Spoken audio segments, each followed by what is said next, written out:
Mr. Speaker, listening to my colleague, I can understand they are very dazed and they are still recovering from the kind of budget they never expected Ghana would ever have. Mr. Speaker, they are wondering how we put together such a budget without going to borrow $3 billion from the international capital market.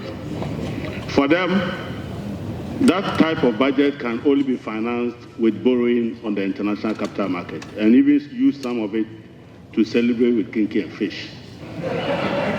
So we have come to teach them how to run an economy properly, so to speak. In fact, at some point in time, I was almost going to ask MTN to audit their books whether some of the quick loans have not found their way to these people. Because they were so loan-driven that they didn't know that you could manage an economy from generating internal resources.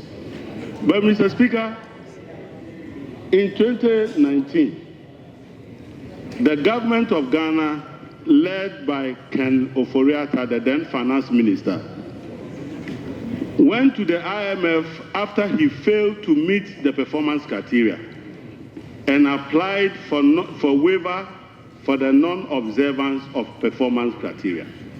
So if we have those people who have ever asked for waiver for non-compliance with performance criteria, there they are. They did it in 2019.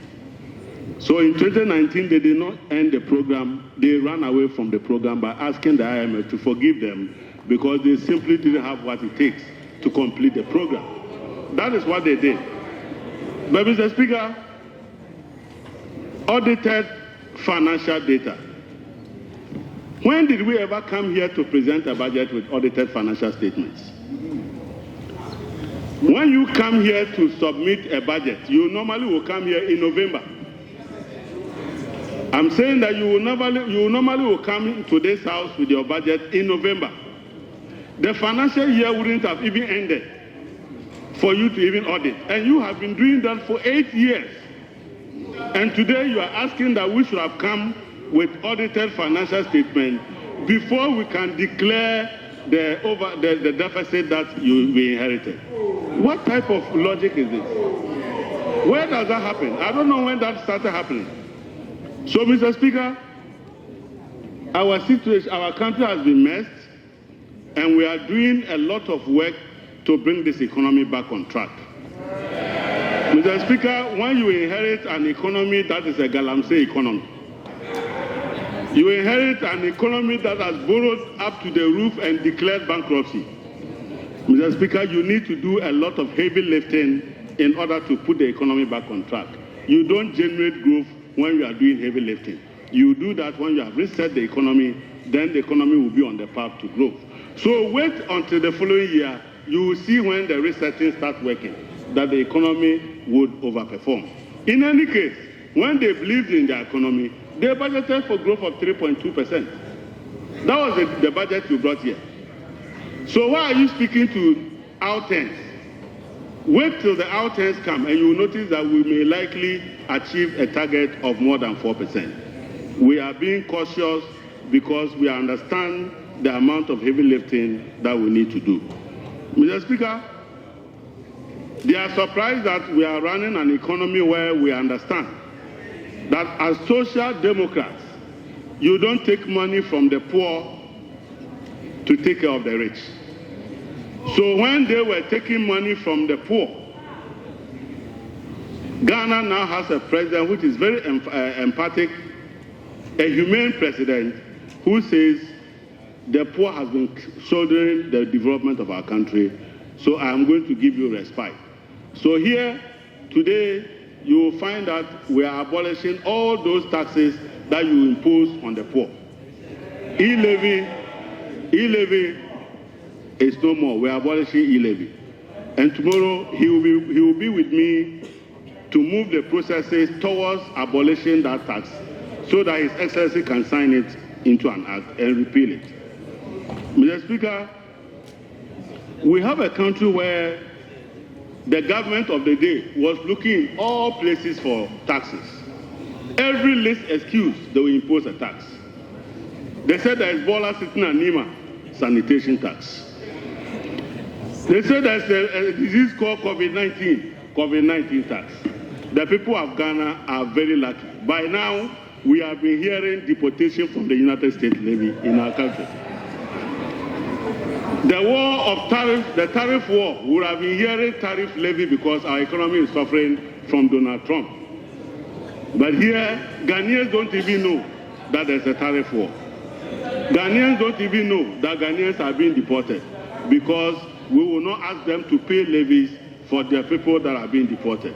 And this is how we are going to run this economy and teach you so that next time in 2058, if you ever happen to come back here, you will not be imposing taxes on the poor. Mr. Speaker, I heard somebody mention gold for oil. Please,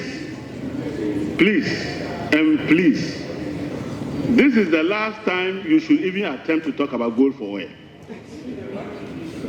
I'm surprised that as a government, we decided to carry the risk of everybody onto the Bank of Ghana. So the Bank of Ghana was losing money from price fluctuation in the purchase and sale of gold.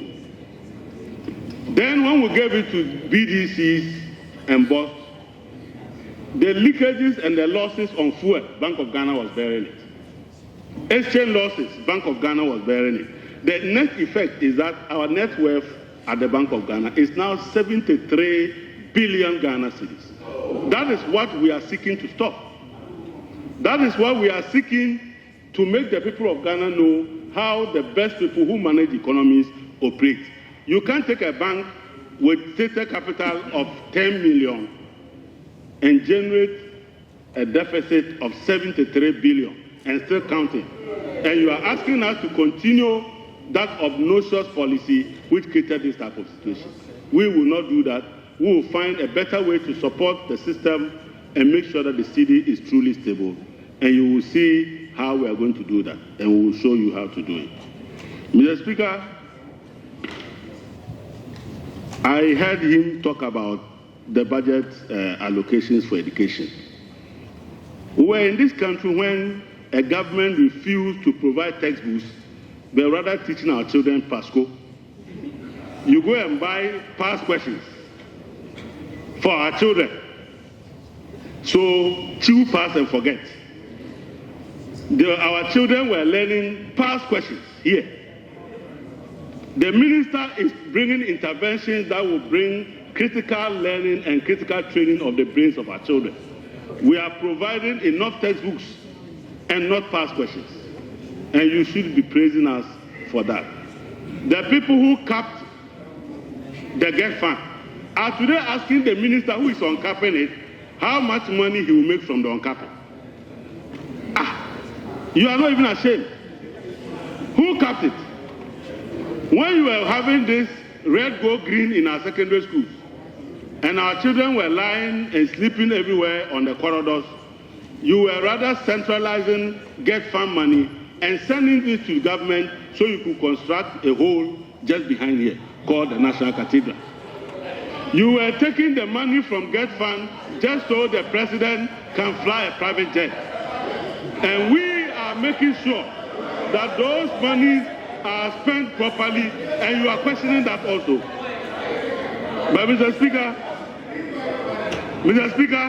we live in a country where a minister of agri that was supposed to be growing rice was importing polished rice. Where is my good friend? When he launched the Planting for Food and Jobs too, he rather was importing polished rice from China. What type of ministry is that? You are here complaining that we have not made enough allocation when you were making allocation to import polished rice. I mean, I have never seen a group of people who are never ashamed of themselves. That a minister of agriculture was now at the forefront of importing and distributing rice at Makwala. Please, we are resetting this country away from importing rice to growing and producing rice. Don't you like that? Mr. Speaker, I heard my good friend talk about Nkoko Ketenkete. We are not only doing Nkukon Ketenkete, we are also going to do Nam Ketenkete. We want to process the chicken so that we will reduce the import bill of $300 million that we are using to import chicken. And you should be praising the president for such a wonderful policy. Mr. Speaker, this budget is a budget for the poor and the downtrodden. It is a budget that is making the people with disability laugh because for the first time they can have access to tertiary education whether they have the funding or not. Thanks to my big brother, the Minister for Education, that will happen in our land. This is a budget that makes sure that even if you don't have the money, the state will help you pay for your first school fees.